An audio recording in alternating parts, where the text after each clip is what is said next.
Alright students, so let's start our lecture. Good afternoon to everyone. Alright, so within last lecture we have completed unit 1, within which we have seen that what is manual system, what is computerized system, right? Then we have seen what is computer based information system and what are the components of CBIS, that is computer based information system, and by the end we have also seen that what are the steps if we want to convert manual system to computer based information system, right? So students, these were the things which we have covered within last lecture, and along with that we have completed unit 1 of the subject, that is information systems. Now today we will start with unit 2, that is concepts of system.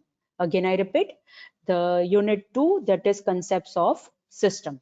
Okay, and within that we will start with the point, that is 2.1, definition of system in an organization, right? Again I repeat, we will start with the point, that is topic 2.1, definition of a system in an organization. All right, so let's start.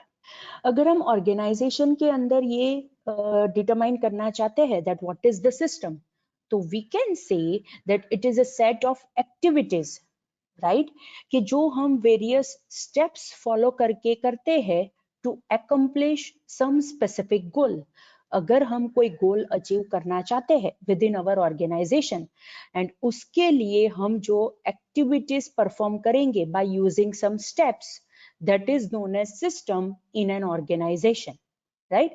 For example, अगर आप ऐसा organisation के अंदर तय करते हो कि last year से ये ईयर में प्रॉफिट इंक्रीज होना चाहिए, तो ऑब्वियसली आप उसके रिलेटेड जो एक्टिविटीज है वो परफॉर्म करोगे, प्रोडक्शन उस हिसाब से करोगे, सेलिंग उस हिसाब से करोगे, मार्केटिंग उस हिसाब से करोगे. लेकिन ये सारी एक्टिविटीज को करने के लिए आप कोई ना कोई स्टेप्स फॉलो करोगे, right? So if you want to achieve some goal, there are some set of activities के जो हमें करनी पड़ेगी, and those set of activities are obviously in terms of series of steps, and this is known as system in an organization. Now another important thing is that students, सारी organizations के अंदर बहुत different kinds of systems होती है. That's why it is written over here multitude of systems. एक organisation में एक system नहीं होती है, there are many different kinds of system. कोई सिस्टम ऐसी भी होती है कि सिंपल होती है, कोई सिस्टम ऐसी भी होती है कि कॉम्प्लेक्स होती है. But the thing is that in an organisation there is a system कि जिसके अंदर बहुत सारी एक्टिविटीज होती है कि जो फॉलो करनी होती है, राइट? ताकि हम हमारे गोल्स को अचीव कर सके, right? Now if we talk about the information system, because अगर हम ऑर्गेनाइजेशन के अंदर सिस्टम की बात करते हैं तो वहां पे जो भी एक्टिविटीज हम फॉलो करते हैं हमारे गोल्स को अचीव करने के लिए, राइट, वो वहां पे आएंगे. लेकिन अब आपको पता है that we are moving towards electronic thing, right? हम सारी चीजें कंप्यूटर बेस्ड इंफॉर्मेशन सिस्टम का यूज करके करना चाहते हैं. Then within that, quality information is very much valuable resource for the organization. Again I repeat students, सारे ऑर्गेनाइजेशन के लिए quality information is a very much valuable resource. अगर आपके पास अच्छी इंफॉर्मेशन है, हाई क्वालिटी की इंफॉर्मेशन है, then it is also considered as one resource of your organisation. जैसे फॉर एग्जाम्पल मैन्युफैक्चरिंग डिपार्टमेंट के अंदर मशीनरी होती है, that is a valuable resource. Likewise organisation के अंदर भी quality information is a valuable resource, right? Another important thing, अगर हमें information system को define करना है, then there are two major areas which we can consider.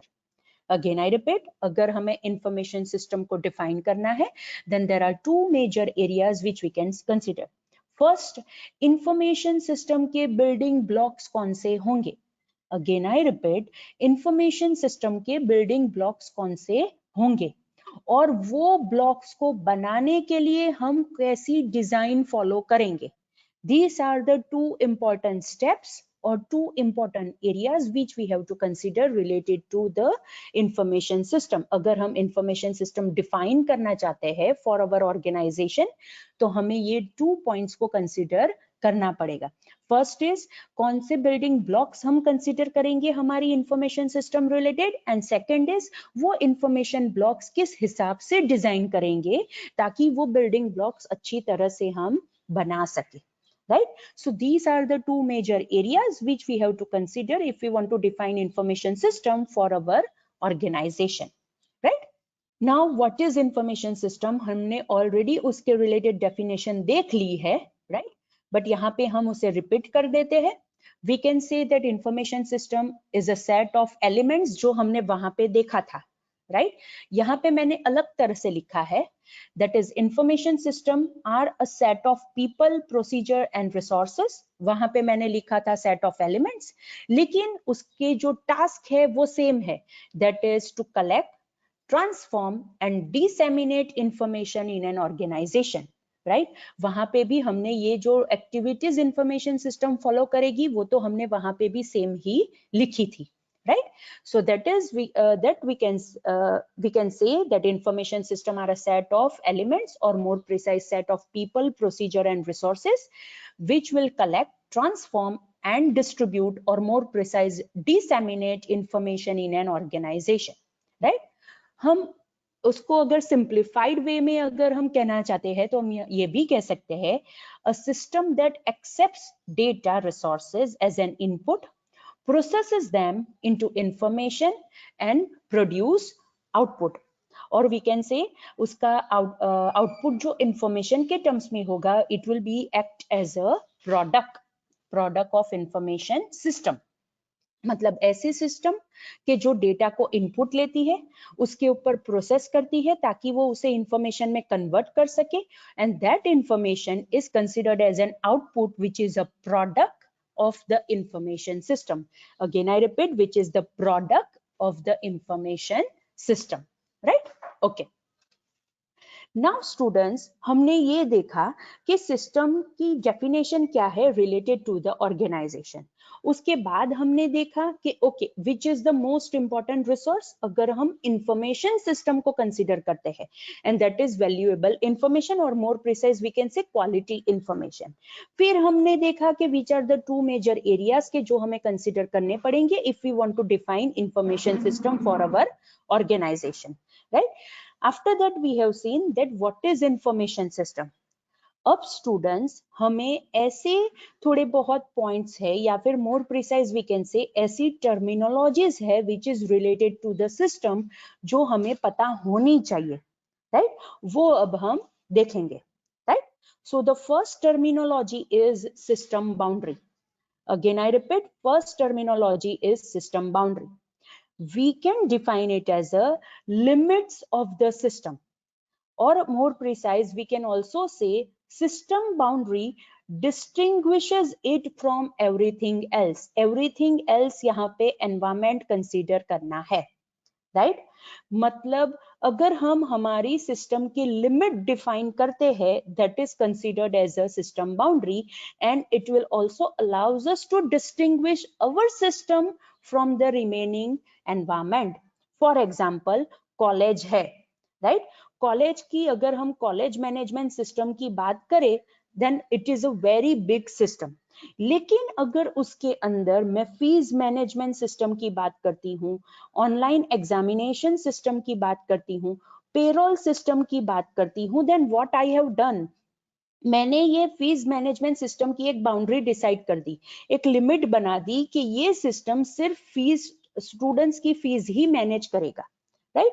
फिर मैंने पेरोल सिस्टम की बाउंड्री बना दी कि ये पर्टिकुलर सिस्टम है वो एम्प्लॉय के पेमेंट रिलेटेड ही सारी इंफॉर्मेशन को प्रोसेस करेगा. फिर मैंने एग्जामिनेशन सिस्टम बनाई, उसके अंदर मैंने वहां पे बाउंड्री डिसाइड कर दी कि ये सिस्टम सिर्फ ऑनलाइन एग्जामिनेशन सिस्टम रिलेटेड ही सारी इंफॉर्मेशन को मैनेज करेगा. So this is how we can decide the limit of our system, or more precise it is known as system boundary, right? कि कितनी हद तक हम हमारी सिस्टम को बनाना चाहते हैं, that is known as system boundary. और हम अगर हम ये सिस्टम बाउंड्री डिसाइड कर देंगे देन वी कैन से कि हम हमारी सिस्टम को एनवायरमेंट से डिफरेंशिएट कर सकते हैं, अलग कर सकते हैं, right? Okay. Now another point is configuration. Configuration का मीनिंग क्या होता है? सिस्टम के अंदर जो भी सारे एलिमेंट्स है वो हम किस हिसाब से अरेंज कर रहे हैं, किस हिसाब से ऑर्गेनाइज कर रहे हैं, that is known as configuration. Again I repeat, system की जो एलिमेंट्स की हमने बात की है, there are many different elements which we have to consider within information system, components of information system, right? वो सारे कंपोनेंट्स, वो सारे एलिमेंट्स हमने सिस्टम के अंदर किस हिसाब से ऑर्गेनाइज किए हैं, किस हिसाब से अरेंज किए हैं, that is known as configuration of our system. And अगर हमें ये एलिमेंट्स के बीच में रिलेशनशिप डिफाइन करनी है तो उसके रिलेटेड हमारे पास नॉलेज होना चाहिए। अगेन आई रिपीट, अगर हमें ये एलिमेंट्स के बीच में रिलेशनशिप एस्टैब्लिश करनी है तो उसके रिलेटेड हमारे पास नॉलेज होना चाहिए, right? So in short we can say कि अगर हमें पता है कि हम ये सिस्टम क्यों बनाना चाहते हैं, right? What is the purpose of this system, right? Then we can say it is the first step कि जिसका यूज करके हम हमारे सिस्टम के एलिमेंट्स को कॉन्फ़िगर कर सकते हैं। Again I repeat, that is the first step कि जिसका यूज करके हम हमारे सिस्टम के एलिमेंट्स को कॉन्फ़िगर कर सकते हैं, राइट?